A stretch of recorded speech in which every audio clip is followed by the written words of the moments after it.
Science time. Science time. Science time. We want to Science watch. Shh, be quiet, please.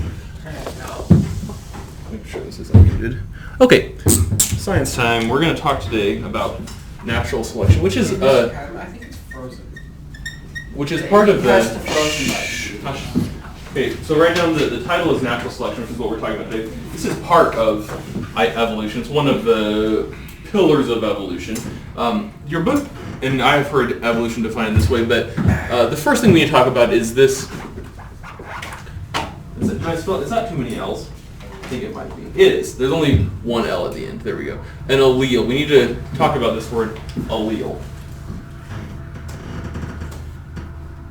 And allele is a trait that is coded for genetically. A coded genetic trait. The reason that it's important that we specify that the trait is coded genetically is because not all the traits you have are genetic. You have some genetic traits. What's a genetic trait that you have? Hair. Eye color, we could say, almost always is a genetic trait. Hair color. No, not your hair color, because look at Sophie's hair. Is that the color of hair that her genes are coding for? Exactly. She has done. Stop it, Peyton. Put your chair down. Put your chair down. Thank you. The color of Sophie's hair, for instance, or Tiana's hair, is not an allele because it's not coded for genetically. This is a relationship between morphology, which is how an organism is shaped and looks. Peyton, do not lean in your chair. I'm not going to ask you again. It's a relationship between morphology, which is how an organism looks, and genetics, which is how an organism is coded to exist. So not all traits are genetic. What are some examples of non-genetic traits? Hair color, we already said that one, but what else? Belly size. Yeah, exactly. The fatness of an organism is something, muscle mass is something that's not, it is a trait. We could say that is a very well fattened cow, for instance, right? And that is a trait that it has, but it's not because of its genes. Maybe its genes play a role in how it gains fat, right? You've seen some people that gain fat mostly in their hips, and they look like a normal person, and then if you look at them from the waist down, it's like, whoa, that's bigger than I thought it was. And some people gain fat mostly in their arms, right? Some people got the jiggly arm fat, not me. Let me tell you, I do have some fat somewhere, but it's not in my arms. But the way you gain fat might be a genetic trait, but how fat you are, or how fat a cow is, or how fat a snake is not a genetic trait. So alleles are those traits specifically that are coded for genetically. And that's, once again, that's important because not all traits are that way. For instance, if you had a three-legged dog, that's not an allele because that's not the way, it wasn't born that way. Maybe it was, but probably not. And even then, things like birth defects that can cause an organism to be born with the wrong number of limbs, those aren't alleles. Maybe its specific genes are coded that way, but it's not going to pass that on to its offspring, even if it's a birth defect. So like teenage this is as opposed to an acquired trait, which is one. An acquired trait is one that an organism exhibits due to an environmental effect. So, Sophie's hair, our basic example, is an acquired trait. Be something in her environment, hair dye, caused her trait to be the way it is. Whereas Peyton's eye color is an allele. It's a genetic trait. The color of his eyes, unless you're not wearing colored contacts, are you? That's a crazy thing to do on a daily basis. Sometimes people do wear colored contacts, but not usually, and so therefore eye color is usually an allele. Do you see the difference between these? Does anyone have questions about the difference between an allele and an acquired trait? Yes, Peyton. I have a question about that, but what is the word about next to exhibits? Exhibits. Next. One. No, sorry, do. Exhibits do. Mr. Penn can't read his own. And we can define it, one simple way to define evolution is a change in allele frequency over time in a population. this is maybe the most simple biological definition of evolution, and one that most people, to the extent that, as we've talked about many times, there is some difference in, I wouldn't even say opinion, because this doesn't really fall within the realm of something you can have an opinion about, but there is some difference in understanding of evolution, but most people that have thought about it all agree in this, that things do change in their allelic frequency over time. For instance, we can observe this directly, as I always talk about, in what we call microevolution. If we see little bacteria change the way they exist because of antibiotics, for instance, that's an example at its most basic level of evolution. Because the alleles, the genetic traits they have, change over time in response to some kind of what we call evolutionary pressure. Let's define that thing next. Evolutionary pressure. And this phrase, evolutionary pressure, well, we've talked about this before. Can anyone remember or tell me what evolutionary pressure kind of is? When it's forced to change. Yeah, we don't necessarily say forced, but it's an environmental factor that might cause some traits to be more environmental factor. Whoops, let's spell it correctly. Environmental factor. What would be an example of an environmental factor, Colton? Like possible, like an environment you can live in, say like these animals are meant to be in a sunny warm place, and then all of a sudden it went cold. Yeah, so for instance, climate is an environmental factor. So evolutionary pressure is an environmental factor. Justice said the word force, and that's fine, but it's a little bit too strong. An environmental factor causing a change in allele frequency. For instance, in Colin's example, if an organism was currently adapted to live in a warm, dry environment, and over time the environment changed to a cold, wet environment, that would change the way the alleles were expressed. Organisms in that population that were better adapted for the cold and wet would survive, and those that were not would die. And that's evolutionary pressure. And that is natural selection. To define natural selection, so what is natural selection then? If that was just an example of it, how could we define natural selection? Death. Traits of them. Okay, so it does have to do with death. It does have to do with traits of an organism. What? Would natural selection be like what is natural to survive around? Yeah, those, let's put it like that. Let's put all three of those things they said together, and let's say those organisms in a population that are what? If I'm going to say they will survive if they are what? Superior. That's what food. Who decides that? Not necessarily, because if they have the best adaptations, right? If those organisms in a population that are well adapted pass on their word. What do they pass on? Traits. Traits. Or allele.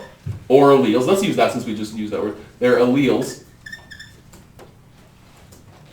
causing those alleles to be what?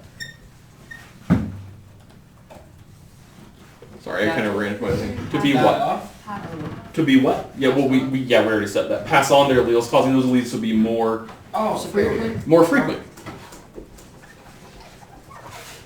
Causing those alleles to be more frequent. So, Mr. Khan, Yes. a mutation is a disadvantage, and an adaptation is an advantage. Adaptations are a kind of mutation. Mutation we think of as a negative word because you think about like, you think about a mutation that causes cancer, for instance, which are very common. But mutation is really a neutral word. Even an adaptation stems from a mutation. A mutation is just a change in genetics, and an adaptation is a specific advantage that is provided by a change in genetics.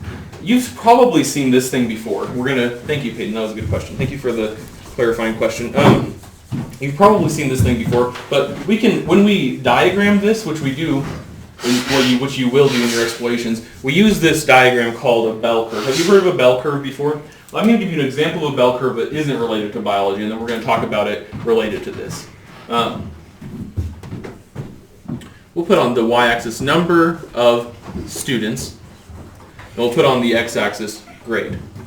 You see the bell curve a lot. This is a poor example because usually because your teachers are nice, the bell curve is really closer to A, but I'm going to put on this axis F, D, C, B, A. Because your teachers are nice and they want you to pass and they try really hard to make it so you've learned and that they want to test you to make sure that you've learned what's on the test, probably most people in this group have somewhere between a C and an A, and so the bell curve. But in a lot of educational theories, a bell curve should look like this. You should have very few students getting an F or a D, very few students getting an A or a B, and most students getting a C. That's the idea. In a lot of, like I said, a lot of theories of education say that if most of your students are getting C's, that almost everyone's learning on an average level, you should design your assessments so that people who get an A really do know almost everything about what you've taught, and people who get an F almost know nothing about it. And so most people should know a good amount, but not everything. Anyway, this is, like I said, it's kind of a bad example because your teachers want you to learn a lot, so really your bell curve in your class probably, maybe not in this class because you guys don't do your homework, but probably looks more like this. Most of you have A's or B's, a few of you have C's, a few of you have D's, and a few of you have F's. That's probably more likely. But when we talk about this with alleles, when we talk about this with alleles, we have number of organisms in a specific population. Remind me, what's a population? You talked about this last year with Mr. O, but I've used that word already several times, but what's a population? Let's just define it over here real quick.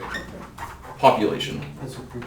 Group of Organisms. of one specific organism. So many of that one organism. Okay, so if I had a herd of deer, is that a population? Yes. Yeah, because it's one specific organism, deer, and it's a group of them, it's a herd. If I just talk about all the animals in Dawes County, is that a population? No. No, because it's not one specific organism. It's more than one organism. So a population is a group of one specific organism. So, number of organisms in the population, which tells us that we're dealing with just one organism. And then we could say, the example of your book gives is lupines with their color. But let's talk about, instead, let's make one up. What are some traits that, what's your favorite animal around these parts? Around these parts? Yeah, what's your favorite animal around these parts? Parrot. Cow. Let's talk about cow, and let's talk about something that would be an allele. So what are some non-acquired traits that might be found in a cow?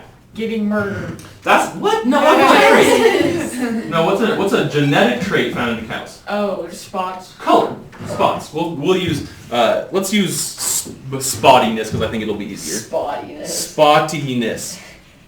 That's not a real word. Don't quote me. Spottiness, and we'll have on this side we'll have all white, completely white.